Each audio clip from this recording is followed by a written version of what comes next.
तर आज ना मस्त खीरपुरीचा बेत बनवलेला आहे, कारण आज आहे एक खास दिवस म्हणजे 26 नोव्हेंबर, संविधान दिवस आहे. त्यामुळेच मी ते मस्त जेवणामध्ये पुरी आणि खीर बनवली. आता खीर बनवायला घेतलीच होती, म्हटलं चला रेसिपी तुमच्यासोबत शेअर करावी. तर इथे मी पातेल्यामध्ये तूप टाकून घेतले, त्यामध्ये ड्रायफ्रुट्स टाकलेत, काजू बदाम मनुके, आणि आता हे गरम केलेलं जे दूध आहे ते टाकून घेते.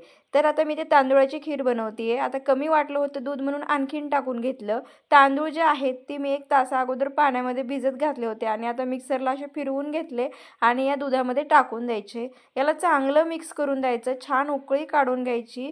तर बघू शकताय किती पांढरी शुभ्र आपली खीर तयार झाली. आता इथे मी विलायचीची पावडर करून टाकली आणि 1 वाटी याच्यामध्ये साखर टाकलेली आहे. तुम्हाला जसं गोड हवं आहे तसं टाकू शकता आणि खूप सोपी आहे आणि खायला पण खूप चवदार आहे बरं का. तर नक्की एकदा ही रेसिपी ट्राय करा. आणि रेडी झालेली आहे बघा आपली जी खीर, ती थोडीशी घट्टसर बनते. आता खाऊन बघूया कशी झाली. खूप मस्त झाली होती. तर चला, व्हिडिओ आवडला असेल तर लाईक, शेअर आणि सबस्क्राईब करा. बाय.